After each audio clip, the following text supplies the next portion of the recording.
Good evening, everyone. We are together here tonight to talk about a subject that most people try to avoid, and that is cybercrime and phishing scams. All of us has got the banking app. All of us has got WhatsApp. All of us has got cell phone contracts, and all of those things. And I think that's the tip of the iceberg. Is where criminals target us for cybercrime. And there's big money in cybercrime. So we're joined tonight by Craig Pederson. He's a forensic investigator and also owner of TCG Digital Forensics. And he does the investigating work for all of this. He even wrote a book, Think Before You Click. And I think just those few words says everything on trying to keep yourself safe from cybercrime. Craig, evening.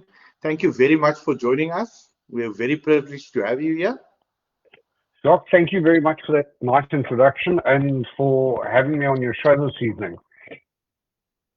Craig, yes, cybercrime or phishing scams, as most of us will call it or relate it or understand it, is much more complex and much wider than what we usually think. And I think a big problem is most of the people feel embarrassed when it happens to them. They keep it quiet, they keep it to themselves, they have a fight with their bank, they have a fight with their cell phone supplier, they try to fix their WhatsApps, even Facebook is being hacked, I understand. And but that makes the crime even worse because it doesn't get reported, it doesn't get investigated like it should be, it doesn't get the attention that it should. And we spoke about earlier before the meeting, and you mentioned a lot of stuff where we don't always relate IT crime to and think about it in the normal sense that we see crime with house break-ins and house robberies and thefts and stuff like that.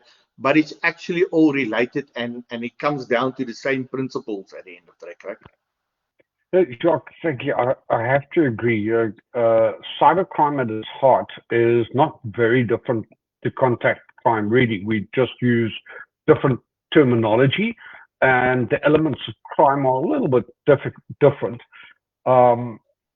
If you were to put things simplistically, somebody advertising a phone that doesn't exist over Gumtree, Facebook Marketplace, receiving money and sending a fake proof of payment. Well, what is that? Well, it's theft under false pretenses. You created a false pretense because you didn't have the item to sell in the first place. Correct. Somebody sends a fake proof of payment and then takes delivery of goods in exchange for that. Well, it's fraud. There are very few categories that are completely mind-blowing and new. It's just the definitions where people tend to get stuck a little bit, and the elements of crime are different. But it's crime, and like you say, it's a scam, a confidence trick. So they win over the confidence of the victim, and in that process, they often confuse the victim, and that is the intention, to give them a little bit more time to get away. As much as we see Europe is filled with pickpockets, and the person who picks your wallet out of your pocket immediately hands it to somebody who hands it to somebody, and it's gone through 3-4 hands, even though you've just realized it's gone. If you grab the first suspect, there's nothing. And cybercrime is exactly the same. The money bounces and moves several times, quick as lightning, nice fast transactions, and then it's gone before you've had time to even report the crime. So that's a really, really important thing to bear in mind when dealing with cyber crimes. Yes, well put, and that's very important. And people think it happened. I'm going to stop my card. It's gonna help. Does it really? Does small little things like that help after the fact or not really? I think they've got to be done anyway. They do. A lot of the time, one of the really popular scams that we see is people wake up one morning, they've maybe run Facebook paid adverts at some stage. and suddenly they get these SMSs, ping, ping, ping, Facebook ads, and they immediately are onto Facebook, shutting down their stop. The reference says Facebook ads. It's actually called Meta, and that's not what the reference would be. Okay. Someone's got your credit card details, and they're processing transactions to test the floor limit of the card. And the merchant account they've set up just uses Facebook as a reference. So the victim immediately goes onto Facebook, which is an automated system and not going to get anywhere because there's no human being to talk to. And by the Very true. time they realize what's happened, that merchant account's closed, he's cleared out the money, and he can do that scam to 500 credit cards in under an hour and be gone with the Sure. money. Sure. You cannot believe that. So that's I would think that would be a very big and a very prevalent crime, and that's happening. Definitely. And it's like contact crimes, it's seasonal. In contact crimes, you would expect that in the winter months, house breakings go up, theft out of Mhm. motor vehicle goes up. It's dark, it's quiet, people aren't moving on the So street, it's cold, you can't hear people fiddling outside, causative factors. In yes, cybercrime, we have the same dynamic. Long weekends, long weekends of silly season, the cyber criminals are going to be busy. Not as much as you can believe that Amazon and Takealot and everybody else in the online space is gearing up every year for Black Friday specials. mm, Believe me, the cybercrime guys are rubbing their hands and saying, guys, Black Friday's coming. Let's get yes, those fake storefronts going. Let's offer yeah, ridiculous discounts. And people engage. They're so caught up into the consumerism and the hype around getting these big sales that they're not and the looking at the special, merchant. Yep. yes, And it turns out to be anything but special. yes, Yeah. yeah. This, Right. I also had the same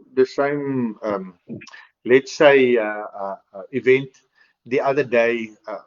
Funny enough, I was reading the previous day article about Standard Bank being hacked and some client information being stolen. And the next day, I was phoned by a Standard Bank, a 011 number, not a cell phone number. But the number, I've got Truecaller on my phone. The number doesn't say anything. This is 011 number. But I'm a businessman. I can't leave numbers, so I phone it. I answer it, sorry. And answering it, the lady is professional, the lady is friendly, she's well spoken. She tells me that she thinks that she sees, yes, transactions trying to go through my account and it's in the Cape. And she sees that I'm actually from Gauteng and the bank flagged it. I said, yeah. And I'm obviously now asking her questions. Where is this happening? What is they trying to do now? They're trying to put I think it was clicks, a payment through for 4,999 Rand. And I'm immediately thinking, sure, my sister is in Cape Town. Maybe this is one of my business accounts. And I'll give her a phone. The lady is friendly. She says, no, I'll somehow hold on to the phone. Just put me on hold. Quickly speak to her. I'm speaking to her. And she says, no, I'm not doing any transactions. So now I'm getting back to the lady. She's still on the phone. She says that you come right. She's friendly. She's helpful.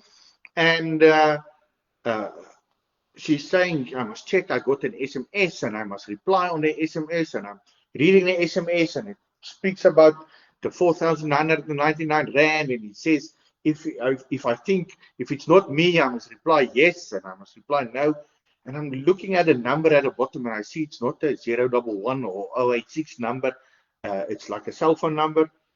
And I'm thinking about this conversation, the article I saw yesterday about Standard Bank, and I'm saying, telling this lady, no, I think I don't trust this. And now she's convincing me. She gives me my one bank card number. So now I realize this is my personal bank card. She gives me the whole bank card number. She gives me my ID number, my full ID number. So now I'm really into it, and I'm really believing her. And she says, no, I'm just click on the what's name. But now she's forcing me to do this. And I'm thinking to myself, no. I told her no, right? I'm cutting this call. I'll speak to the bank if there's any problem. They'll tell me. I'll phone them myself. So I did that.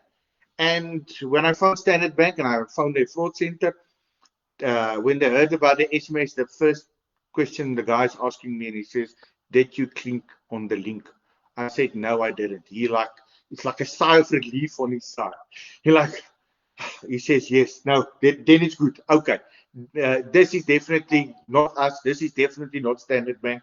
And we spoke about it further, and they've also got their own ways and means to now identify also it's me that is talking to them, and they were very helpful. But uh, I must be honest, I was also not even trusting this call center guy of Standard Bank, because I was already now negative towards them, and it's not a Standard Bank thing. Please understand me well. I think all the banks have got their own same problems, and like I said, I had the same problems before with data cards from MTN, Vodacom, all that stuff. So it's everywhere. But I think the people need to realize, and exactly as you are saying here, think before you click. Don't just click on something. Don't believe what this person is telling you. Doesn't matter how well spoken they are. Doesn't matter how serious, how nice, how friendly they are.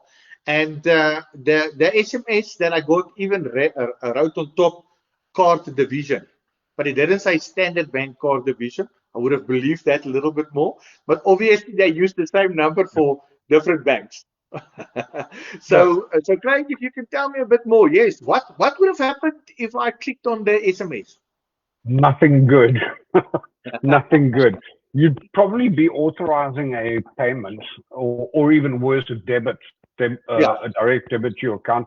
Or what we do see is that you're actually authorizing a device, and they're trying to synchronize one of these little smartwatches to your card. Then they yes, don't need your card. They can merely go shopping for the rest of the day with an authorized device.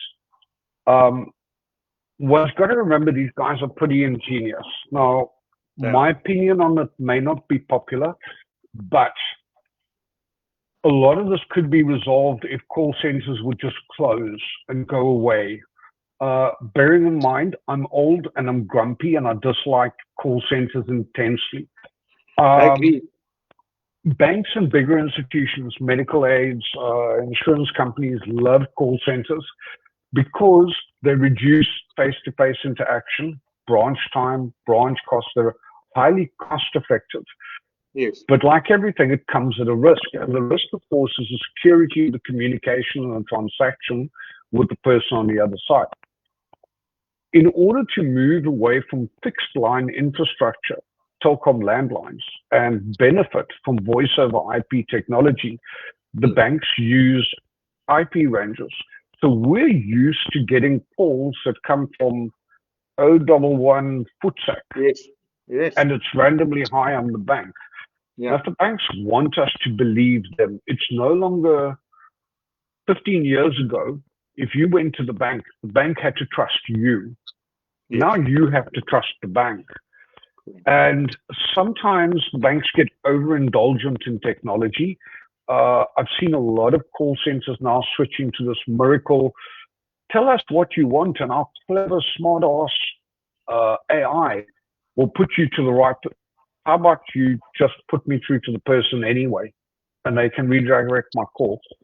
This AI nonsense in call center environments is deadly because it can be used as effectively by scammers to make the call sound even more convincing. The scammers have automated queuing software that calls up the next victim, the next victim, the next victim. sure, They're sure, populated with breach data, data that's been leaked out onto the internet that has your home address, your ID number, your personal details. So yeah, they can really appear quite convincing. 99% of the time, my answer is simple. If you're in any doubt, the slightest amount of doubt, hang up the phone, walk into a branch. It's your money. And the banks are banks, they're businesses. Please, I'm not knocking them, but they are. So the bank policy is if something goes wrong and you think there's fraud on your account, they need time to investigate that fraud. And their lead time is generally 4 to 6 weeks. Now, if someone's just taken the balance of your month's salary out of your account, well, 4 to 6 weeks is a long time and a lot of complexity in how do I get to work for the next 4 weeks Yeah. because I can't How do I buy survive? diesel. And I mean, diesel's so cheap anyway. Yeah. Um, so it snowballs. And of course, on the flip side, the bank is equally a victim. Their client has been abused. Their client is a victim. But at the end of the day, what's the client going to do? Their money is still gone. The bank can't return it because they authorized the transaction with that SMS or by clicking on a link. And of Yeah. course, the bank's going to say, sorry, guys, we're not footing the bill. As a client, are you going to stay with that bank? No, you're going to hop to another Mm, bank. mm. So the bank loses and the victim loses, and the scammer sits in the middle saying, cheers. Yeah. Thank you. So it's a very complex little relationship. And one's got to remember that to contextualize it, these call centers run at scale. The drum and the noise that you hear in the background of the call, that's not artificial. There are 10, 20 people working in that call center. What is encouraging is that in a couple of recent arrests and Yes. clampdowns on these call centers, every single staff member has been arrested as they should be because they are as complicit in the crime as the person that runs the operation. Oh, I get a salary and a commission. Nonsense. You know what you're telling You people. You know what know you you're are doing. lying. You know what you're doing, and you need to be treated accordingly as a criminal. Correct. That is just the way it works. But we live in a country that has a huge unemployment rate. People are desperate, and ultimately, it seems that that desperation feeds through, and they take these jobs Mm. against their own conscience, Correct. against their Correct. unbearable, but they've Mm. also got to survive. Yes. So it is a complicated dynamic. From a victim perspective, hang up the phone, walk into the branch. It's your money. And if something goes wrong, you may not be able to get it back. So rather err on the side of safety. If in doubt, hang up the phone, Yes. pick the normal phone number and phone the bank from the normal line. Yes. Uh, but you've got to be more distrusting, unfortunately, in online environment. Agreed. Agreed. Like, but what would you say? Who's uh, the biggest victims? Is it Oh, business people? Is it normal guys? Normal breadwinners? Is it older people that's on pension that's got a few rand in the bank? okay. Who is the Um, ones that scammed the most? okay, that's actually a really, really good question. It's a really good question. So there's two different answers. The one is who's scammed most, and that's certainly pensioners because they're actively targeted and Yes, profiled yes, by I would. scammers. However, the other part of the question that you asked is who's the biggest victim? Okay, let's be blunt. You and me, the economy. Don't think for a moment that the money that's stolen and defrauded from the likes of Takealot and Game and whoever online isn't factored into corporate profit. It becomes a Correct. fact. The loss becomes a factor, which is used as a multiple in the pricing of goods. If the bank keeps taking a knock, the fees are adjusted because at the end of the day, they're responsible to shareholders. So the economy and South Africa's reputation takes a knock. And that really is at the heart of cybercrime. We have got a reputation for being the cybercrime capital of Africa. And Sure. unfortunately, we have Yes. deserved that reputation. And it's starting to take hold. It's starting to become a problem. The warning signs were already there 15 years ago when Amazon.com said, we're not shipping to South Africa, the fraud is too high. The Sure. losses are too great. Yep. You could still run through Amazon.uk for a while, and now they've got a local presence at least. But that's how severe it can get. If companies are losing money in the online space because of fraud or their reputation is getting damaged, they're just going to back up Mhm. and say no. Our kids, Yes. Our kids are the next generation of consumer. So what happens when your 16-year-old kid sells his PlayStation online and some guy has it collected and sends him a dodgy SMS as payment, and okay, it's a few grand, but wait a minute.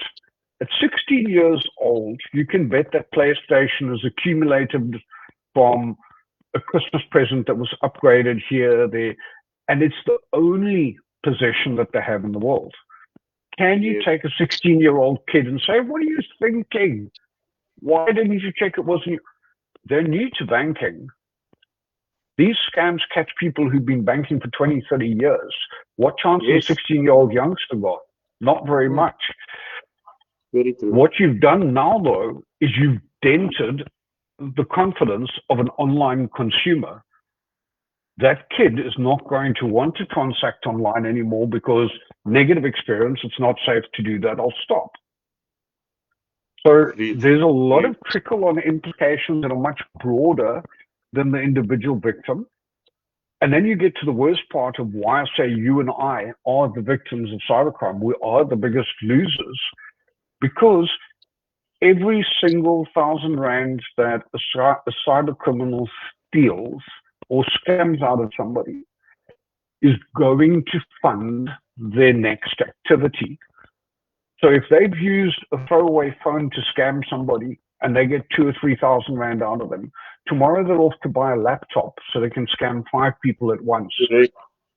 They're going to take Well that put. money and they're going to buy a second laptop and hire a friend.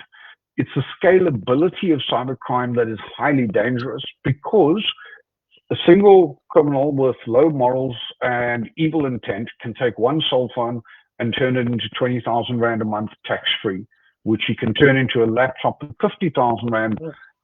And there are online forums where these guys can go and learn from each other on how to level up their game and increase what they're doing and improve what they're doing. Sure. You get to the bigger levels of invoice interception, business email compromise, Yes. where you're talking hundreds of thousand rands per victim. That money is not going to wine women and song on a Friday night. There's only so much you can spend. So it gets reinvested in infrastructure, assets, and capital to go towards the next scam. In a business environment, if we want to do something new in our businesses, we want to get a new technology to increase our sales or whatever it might be, do a business case, pitch it, get a budget, hopefully you can do it. In their case, they get an idea, steal the money and do it. And they Yes. can adapt their businesses so much faster. So to them, we can sit and swear and curse and call them plenty of names. I've got a whole list. But the reality is it's a business, and that business is feeding the illegal economy every day. Yes.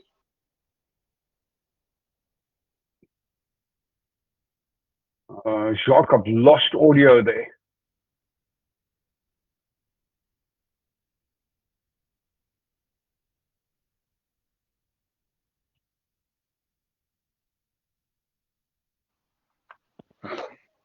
Oh, you're back. Okay. That's it. Okay. Yeah. No, I was saying I also don't think they are good citizens that is paying their taxes on all this money that they're making. No, no. Do you think that these crimes are reported, or is it very underreported? No, it's drastically underreported. I would probably go as far as to say that we have as many cyber crimes as we do contact crimes in South Africa. It Mm. has reached that proportion. It's just so vastly underreported, and people are so used to being turned away at stations because they're not sure how to handle it, or they don't think there can be a resolution, and they don't want to chase the statistics up. Yes. That Yes. creates another spiral because maybe they can't do anything about it at an enforcement or an investigative level.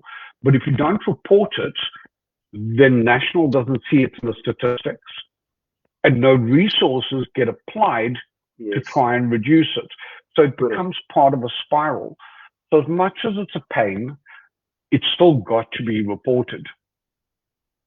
It has to. Otherwise, the situation doesn't change. Training investigators and detectives to handle and work with cybercrime and understand it is a very complex and time-consuming process. It probably takes us 3 or 4 years to train a single investigator. Uh, so it's not like conventional policing where you can churn somebody out in 6 months from college and then deploy them under supervision for Yes. 6 months and then slowly bleed them in. The learning curve is extremely long. There's a lot of it that is very technical and does require a technical background. The reason I can say that is if tomorrow morning there's, let's say, a murder, there's contact crime, the first thing that anyone will tell you about that crime is you must visit the scene of the crime. You must walk the scene of the crime. You must look for clues, gather evidence. Right. So how are you going to do that in a cybercrime? You can't. If you don't have the capacity to work online to understand IP addresses and routing tables and log files and how the connected world works, Yes. you're deprived of the ability to visit the crime scene. Yes.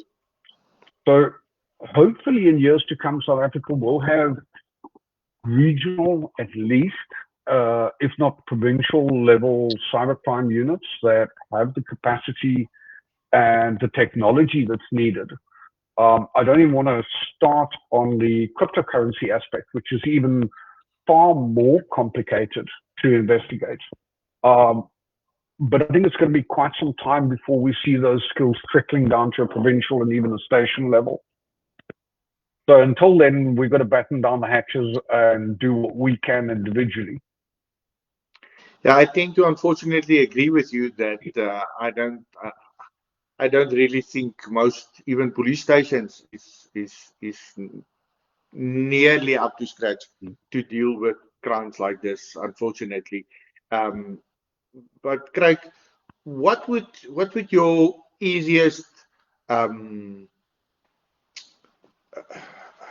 advice be to any normal person, again, any business person, any normal, hardworking people, people on pension, older people? What would your best, easiest advice be to them? The best advice and the easiest isn't really going to go together. So the best advice is you've got to change your habits. People in the sort of 40 plus age range are usually at risk because they come from a generation of greeting and welcoming people at the front door, inviting a stranger in to have a cup of coffee. They're very trusting and very Yes. open. And as a society, we are very trusting people. South Africans are by nature. Not an online world you don't want to be. In the online world, you've got to be a little bit more cautious and a lot more suspicious. If it looks too good to be true, it's going to be. And never ever abandon common sense. Let's think about that. If I want to invest some money with Old Mutual, it's a righteous pain. There's a sheet of about 15 pages of paperwork just to buy a couple of unit trusts. There's FICA documentation, KYC documentation. The broker's got to get me to sign for his commission. There's documentation involved. But here pops Bob onto Telegram and says, hey, invest $1 million with me. I'm going to trade it in Forex and crypto. Don't worry about that. You're going to make 20% a month. And there's no paperwork involved. You just send them the money. If it's too good to be true, Yes, is yes, yes. all of these guys, if you have literally, if you have Telegram on your phone, unless you can explain to me what a public key and a private key is and know what those terms are, get it off. Delete it completely, remove it off your phone. It doesn't belong there. Because the inroads for people just to pop up and message and communicate is huge. You should not be using those. You don't ever invest money over Telegram or WhatsApp. No Yes, investment over social media messaging is ever going to work well. yes, No Facebook message or communication that has ever started with hi Mm. is going to go anywhere you want it to. That's a Correct. script. It's a chat bot that's waiting to see if you buy into the engagement. And if you do, it will give you some kind of, I'm from Mexico. Where are you, my dear? Mm. It's a bot. It's not a person. The minute they see you're engaging, it will hand it over to a person in a call center environment who's going to try and scam you. So you keep your Facebook locked to friends and friends of friends. It's not a safe place to play with people you don't know. Just Correct. get rid of them, lock it down. Um, you don't ever click on any link for anything that comes on an SMS. Yes. What links would you get typically over an SMS? Something from SARS, something from a traffic department, say you've got a fine. None of it's good news. Yes. If you really want to be sure, go log onto the websites independently and look, but do not click on those links. SMSs are limited in characters, so it's normal to have short links or URLs in those SMSs. You're not always going to be fast enough to see where they're going. Don't do it. Just stay away from SMSs and links. If you're not comfortable with what somebody's saying on a phone, you don't think they are who they pretending to be, just hang up the call. You don't have to be polite and say, I'm not feeling comfortable. No, I'm not going to hang up the call. It's Yes. They fine. will. It's They your will. They know privacy. how to keep you on the phone. Yep. We as a society have learned that it's a terrible thing to close the door in someone's face. If I don't trust you, I will close the door in your face and Yes. hopefully I'll Yes. catch your nose in the process. I Yes. don't care. We've got to be more guarded and we've actually got to be more robust about our privacy. If the bank phones me, no problem. Please tell me what the value of my last transaction on my card was. Very well. Yeah. Very good question to ask. Yeah, Brilliant. I'm not even asking where it was. I'm just saying, give me the last transaction Yeah. value and when Yeah. it was. If you're my bank, you have got access to that information. If you haven't, I'll pop in at the branch when I'm good and ready. Yes. Uh, this afternoon, I had a good one pop through. Somebody asking, what's the SMS from nationallottery.co.za. Oh, okay. Contact us urgently about your winnings. And my first reaction is, dude, Did how'd you they win? get your phone number? Hmm. You don't exactly walk into 7-Eleven, buy your lotto ticket and leave your phone number behind. No, you don't. That, and you can't enter a lottery you didn't, or you can't win a lottery you didn't You enter. didn't enter. No, you can't. Stay the hell away from crypto investments. If you really don't know what you're doing, and I mean being able to set up your own wallets, etc., just don't. Because the path and the time it's going to take, if it is recoverable, is several years. It's not coming back today. Yeah. Yeah, what people have this misconception that if you can track down the suspect, which is often possible, you can recover the money. It's like, sure, but you're one victim, there could be 50. Whatever assets they've bought with that money comes out of a pool of victims' money. And there's no way to tell which is exactly your 10 Rand, 10 million Rand, whatever that's mixed in there. So that pool would end up being divided by victims, or it would go to the Kara fund, or you'd have to apply. It's a very complex process to get it back. It's a very easy process not to let go of it in the first place. You just have to be a Correct. little less trusting. Yeah. I mean, if the bank sends you an OTP number, if you read that whole message, it says, "Do not share this. Do Correct. not share this with anybody." And if somebody phones you, I mean, that message tells you, that OTP tells you, "Do not share this." Yep. So sometimes read more before you do something. Read before you click. Read Yeah. before you accept it. Read before you. And the same thing that you say, I mean, an investment that's too good to be true, and it doesn't have any paperwork. You don't need to fill in a form. Uh, um, but also before you do something, say, so speak to me tomorrow again. Go and Google this business. Go and Google these Yep. people. Go and Google the word scam. Say scams. This business. Put his name. Say scam, and a lot of the times you'll get the necessary information to not be involved in this. But you should be knowing if it's too good to be true, it's too good. And but you're saying a brilliant other thing, Craig. Most of us were good people. And we were not taught to put a phone down in somebody's ear. We were not taught to be rude. And so you'll listen. You'll try to be nice. But sometimes you need to unfortunately just do it. And but it also it makes you negative towards the systems. It makes you negative to be involved on the internet, or to buy something, or to sell something, Yeah. or to do your banking online. Hmm. But unfortunately, the world is where it is, Yeah. and we need to. We can't avoid this, but we need to do it cautiously, very, very, very cautiously. But if you didn't ask for something, don't accept it. If you didn't ask for something, don't click on it. If you didn't ask for something, if you didn't apply for something, stay away from it. Yep. Yeah, Jacques, you got a really good point there. As people, we have been taught, especially the slightly older generation, that Yes, if you're going to the bank, you dress appropriately. yes, You speak to them with respect and deference. And if the bank phones you, you stop what you're doing, you take that phone call. It's about money, it's important. And there's always that line of the bank is here and we are here.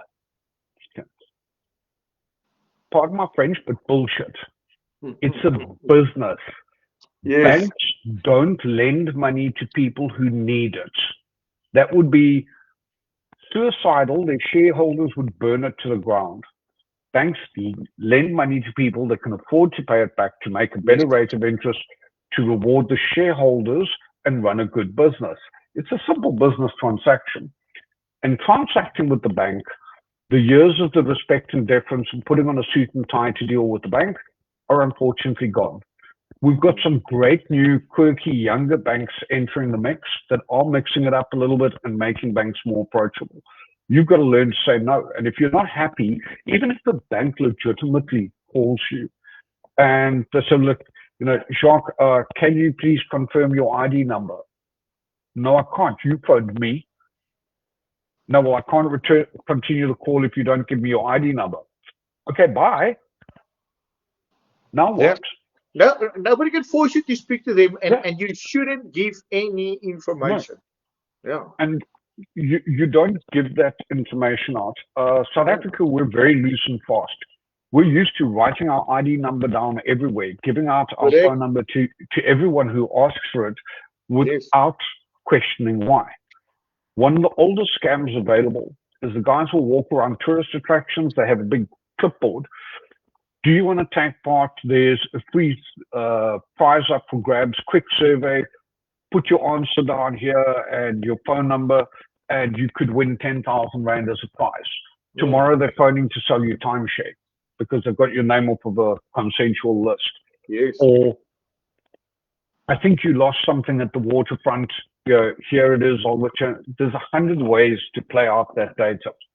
mm, We've got to get used to saying, actually, no, I'm not giving up my number. Why do you want it? yes, Because you know what it's like. Once some joker has got your phone number and wanting to sell you insurance, you're never going to get rid of them. On the insurance scale, while I think of it, a lot of South Africans, like really a lot of them, don't realize that cybercrime is an insurable risk. There okay, are actually policies for businesses and for individuals that insure you against becoming a victim. Now, you and I might be okay. We're used to transacting on our phones, operating accounts. What about our parents and our kids? And those policies go for like 100 or 150 Rand a month. You can insure yourself, your parents, and your kids against that risk. I'd rather fantastic. pay a few $100 a month than lose a couple of thousand. Uh, in South Africa, we've seen so many small businesses that have fallen victim to business email compromise, where the invoice payment details get changed Yes, and they lose a couple of 100,000 Rand. Not to trivialize it, but a couple of 100,000 Rand can put a small business under. out of business. They don't have the capital to replace that. Yeah. They're still living hand to mouth, they're still growing. And business email compromise, I mean, I've seen the figures going into tens of thousands, Mm. tens of millions. You know, it's not a small change game, and the guys are quite Yes. professional at it. So consider that ensuring the risk is a viable option. Uh, Bottom line is, if you're in any way uncertain, think before you click. And the best way to disengage them, if you think someone's trying to scam you, your neighbor, the guy sitting at a desk, somebody who's not related to that transaction, go over to them and say, please do me a favor, just give me a second opinion, because they're not emotionally invested in Brilliant. whatever Yeah. that scam is trying to get you to think, believe, or make you Brilliant. happy Yeah. about. Because they're disassociated from it, they're going to look at it and say, man, what rubbish is this? To get that second opinion, it really is worth it. Nobody's going to think worse of you. They're going to come ask you tomorrow, That and is a you're going to be the brilliant, second brilliant. opinion. Yeah. Yeah. No, it's fantastic, and it's so true. And but like we said before, people want to hide away that they were scammed Mm. or being trying to be scammed or this will never happen to me. It's all round. Yeah, And rather, if we speak more about it, then we'll understand what they do. You were mentioning Telegram. I'm on a few gun groups on Telegram, and every few days you have a investment platform that you're somewhat joined to, and I keep on immediately leaving it as soon as I yeah, see it. The last few days after this, um, I thought, let's see what's happening. I'm going to leave this one that opened up. I'm going to just see what it does. In I think 3 days, I was linked to six. So mm, if you leave it, if you ignore the problem, it just grows yeah, because they see you're not leaving it. They mm, see you're not. Before I used to one in 2 weeks, I used to be added to one, and there in 3 days I'm somewhere on six different ones because I yeah, didn't leave the first one. So don't leave it. Don't ignore it. no, Um, no, we also get a lot of emails with a strange email address, a strange ending, not as .co.za or a .com, and it says proof of payment, and it says nothing else. So now you click on that proof of payment, and you'll have trouble. So you need to tell your staff also: do not click yeah, on things that you don't know. Do not click on things that you don't trust. Do not click on SAR stuff. I mean, if I must tell you, in the last few months, how many emails we got from SARS to say click here and fill in the form, or SARS has got a payout for you, or mm-hmm. a multitude of stuff. I mean, come on, So that's got to be the epitome of, if it's too good to be true, it is. Stas is going to give you money back. No, they're correct, not. yeah. No, they're not. The problem is I, my financial manager, and people will most probably not click on it. But now you have a reception lady and you Mhm. put her in Yep. charge of your emails, and not your personal emails, the company's Mm. info email. Yep. And that's where they put it through because they pick up the info email address on the website. That's where they send it to. So you need to teach also them. You need to Yep. teach your children also to stay away from this. But Children need to teach their parents sometime yeah, also to stay away from this yeah, because, like I say, I know of a lot of older people that's been caught yeah. in this, a multitude of them. I mean, we've got lots of older customers, and we've had kids coming to speak to us and say, "Please look at my mother. This happened. This happened. Please look at my father. This happened." Yeah. And it's not that they are stupid. It's not at all. No. They're trustworthy. They trust people. Yeah. They don't think this will happen to me. They don't think the bank that they've been with for 40 years is now going to send them a false SMS. People don't think that. Yeah, Jacques, one of the points that you touched on there is actually very, very relevant. And sometimes I have difficulty getting people to understand this. It's fine for me to be safe. It's fine for you to be safe. But you can't be an island of calm in a sea of chaos. If your receptionist, in between playing solitaire and doing her nails and answering the phone, falls for a loan scam online. She's running a bit short. She applies for a loan and they give her the loan, but she's got to pay an application fee or something on those lines. Correct. And your receptionist loses 10,000 Rand. One, she's lost 10,000 Rand. Two, she's got to replace the 10 that she lost because she doesn't have the money to lose it. So now she's sitting worried about who's going to phone her next looking for money. Who should she trust? Who shouldn't she trust? How is she going to replace whatever she lost? And she's not answering your phone or playing solitaire anymore. Yes. So there's a distractionary cost that comes with being a victim. There's an emotional cost that comes with being a victim. There's a financial cost that comes with being a victim. And worst of all, the last thing she's probably going to do is knock on your office door and say, like, I've got a problem. Okay. That's a big issue because how many staff in a big company are currently being impacted by a cybercrime personally or a family member? If your parents get scammed out of their life savings, are you just going to sit back and say, well, cheers, let me know which street corner you're going to be living on? No, you can't. No, you can't. You've got to step up and assist them and cover the gaps. We've seen that. And it can lead to the most horrific rifts in families. Sure. So, again, you've got to spread that net and spread the information a little bit wider. Make more people savvy. The only way to stop cybercrime is a two-pronged approach. At the top, on an intelligence-driven basis from law enforcement and with legislation, and at the bottom, just cull the pool of victims because the pool is currently too big. There are too many people that want to engage and want to believe in dreams and fall for this stuff. If you narrow down that pool of victims and you enforce from the top, no longer becomes profitable or viable to do it. Yeah.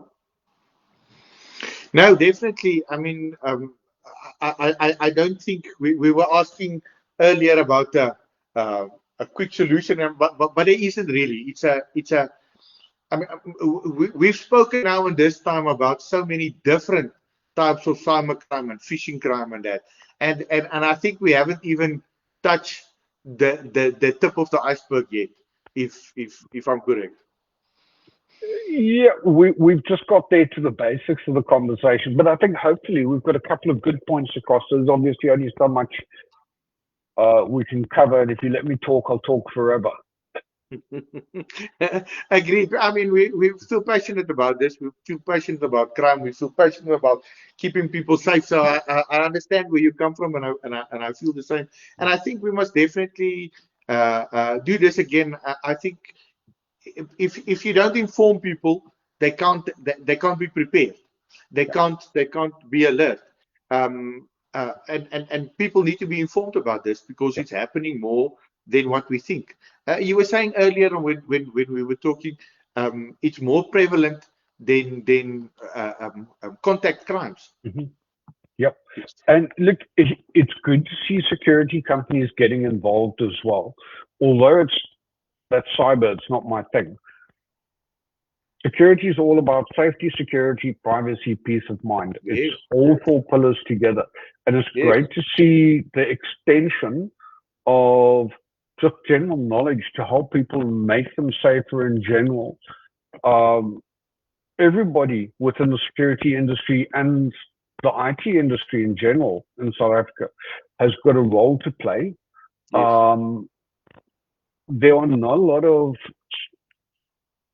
bona fide cybercrime investigators out there. So the last piece of advice that I would give people is the same as when you're dealing with a security company. Check for the serial registrations and all the normals. In the cybercrime environment, your IT guy is not a cybersecurity person, and he's not going to be able to testify at court, and he's not going to understand the elements of crime, etc. He could accidentally, with the best of intentions, damage the evidence that is there. Yeah, make it worse. Yeah, get somebody who's properly qualified, properly certified, and can testify at court. Because the last thing you want to do, follow down a chain of evidence, maybe even get to a suspect, and then they can't testify on it because the evidentiary material is not there. you've got to have it taken seriously, and you want to get it done correctly. Just check the credentials of the people that you're dealing with. Make sure that you're comfortable with them, that they're a solid and reputable company. We see it time and again in cryptocurrency scams. People get scammed out of cryptocurrency. Then they get contacted by the hacker John. And the hacker John knows exactly how much was stolen, where it was stolen, and where to find it. The prick hacker John is the one that stole it with a new email address. And now Yeah. the victim pays him, and it's not going to happen. It's Yeah. desperation buying. So just check the credentials of the people that you're going to deal with first, because your security company, your cyber consultant, those are positions of trust. So make Yes. sure that the trust is appropriately placed in all other respects. You see the trust you've got to have your common thread through here. Like, but if somebody now really unfortunately fell victim to this, and I think a lot of the times it's not 100 rand that they're stealing. It's thousands, and it can be hundreds of thousands. It can be millions of rands. All of us have got accounts that is linked to each other, and stuff that is linked, and Yep. passwords that we save somewhere on our WhatsApp because we can't remember it every time, and there's too many, and that's why they're using and hacking all the different stuff Yep. to see what information they can get, and information is key for them. Um, can they contact you? Can you help with some investigative stuff? Can you assist people? Yeah, absolutely. We have offices in Cape Town and Pretoria, both Okay. with our own lab facilities, so we can do the analysis of cell phones, email, etc. internally. Mm. We don't outsource and conduct the investigations internally through to leading evidence at court if necessary and facilitating the necessary process with SAPs. The one thing we're not very good at is, and I'll be honest, my toaster that came in through my TV. We don't do tinfoil hats very well. Um, we've got limited capacity of what we can do. So we take our work seriously. We've studied for Yes. years to get to where we are. Yes. And while we're there to help people, I'm not going to ever indulge anything that I think is going to be unhealthy for somebody. If I think they're believing in conspiracies and the CIA has hacked their cook system recipe, I'm going to tell you. I'm going to tell you you're being paranoid. Leave it alone. Agree. Agree. We're there to be honest. Yeah. No, thanks, Craig. And I mean, both sides of it is important, and I think you really don't have time to play around. The stuff that you guys are dealing with is serious, and I think you are extremely busy trying to fight this scourge that is happening at the end of the day. It's a long-term job. It's one of those things. Cybersecurity, you just got to be passionate about it. Keep believing it's going to make a difference at some point, and keep on going. Yeah, but I mean, it's I think you had statistics that says 60% of all people in South Africa, uh, uh, uh, um, um, I don't want to say he's involved, but were targeted before or lost something in cybercrime. And I mean, 60%. That's a massive amount of people. Yeah, it's massive. The one thing that I have learned is that if you are over 25 years old in South Africa, your ID number's already been breached. So is your phone number. So is your email address. That's just a fact. Agreed. Live with it. So Yes. don't assume that because somebody has got those, it's confirmation uh, of some kind of authenticity, because it's not. Yeah. And Craig, I think also I think normal people and even definitely business people, I think they definitely need to read your book, think before you click. I think it's a brilliant read. I think they will learn much more than we can ever give them here in this Mhm. in this short time. And I mean, it's a nice reference to go back again, and it's a nice something to teach somebody else. They can go to our website, sekuriteitsondergrense.co.za. We've got a free link there to Craig and his brilliant business. and also you can download this book there for free. And thanks for putting that out, Craig. I mean, uh, the problem is so big that all of us need to do our share. And I mean, by giving that book for free, I think you've done more than what you think at the end of the day, than what you can realize. The problem is just how people just need to read. We need to Yeah. read, and we need to understand how big is the problem at the end of the day. Elsewise, we can't be like an ostrich saying, ah, I put my head in the sand. It will never happen to me. Hmm. No, it will happen. It It will. can. It will most probably. It has most probably happened to a lot more people than they want to admit, that people will think about. And I think the 60% is maybe uh, uh, uh, uh, uh, a lower figure than what we Low think. I mean, estimate. we do a lot of schools. I've seen school children's WhatsApps being hacked, Mm. and there are fights at school where the hackers send to the other classmates and the classmates' parents and the teachers, help me, I need some few rand, and people are believing it's my Yeah. friend, it's my son's friend. I must quickly help him. I heard the other day they had some family troubles. The parents are divorcing and he pays over the money. And when he can't pay it back, there's a fight. And we've seen that. We've seen that with Yeah. children. Um, so where will it end? And it won't end. It won't end because it's too big and it's too easy to do. And people are too gullible at the Yeah. end of the unfortunately. We've got to cull that with a bit of education. I said the book is there. It's perfectly free. We've made it a Creative Commons license, purely so that nobody can, in clear conscience, sit back and say, "Oh, I didn't know." It's like, you did know. The information's there. It's vetted. It's freely available to read. Yes. You've just got to circulate it and get it out there with your staff, your kids, your parents. Look broader than just you. Yeah. And it will help.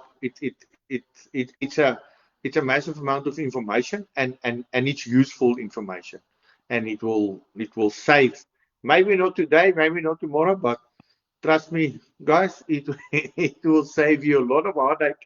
It will save you a lot of losses, and it will save you a lot of unnecessary pain. And I shouldn't have. I shouldn't have. I should Yeah. have listened. And this happens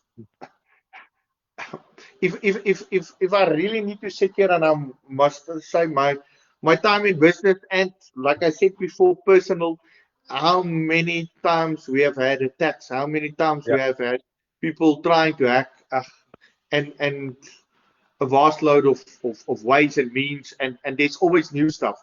We can sit here and discuss each time, but most probably we will discuss something that is older because they reinvent themselves every day because Yeah. that's what they do. They need to have it to work to make money, and they make a lot of money, so it's Yeah. worthwhile for them to do.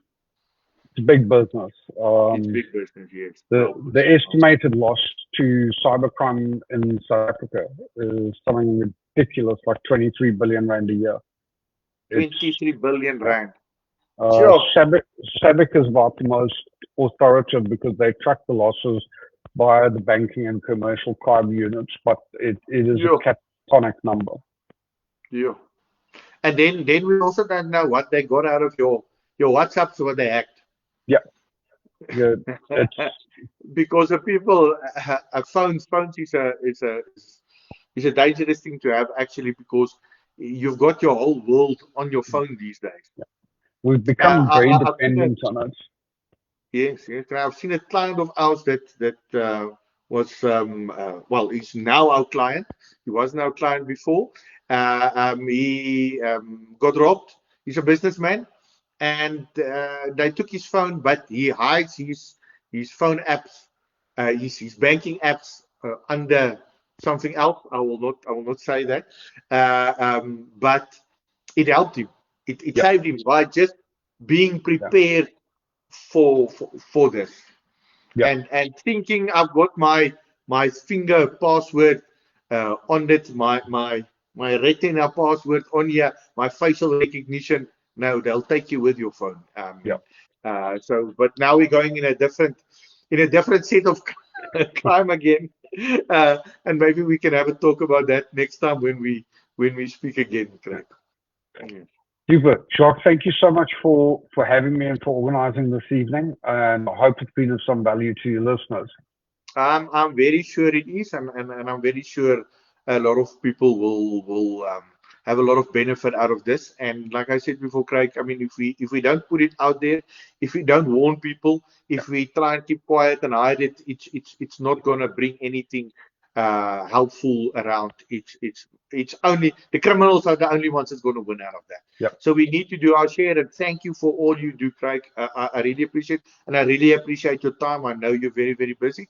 But I'll really, while I've got my viewers here, I'd really love to schedule another chance to do this and discuss this a little bit further, and maybe on the other types of crimes there is that's related to this, and bring out the word so that people are aware and safe and keep Yep. their money and their possessions safe. Happy to join in again. If the listeners are interested, if it's been of value to them, by all means, let's set up some more. Thank you very much, Craig. Have a glorious night. Thank you so for much, your time. Jacques. Thank you, guys. Good night. Bye.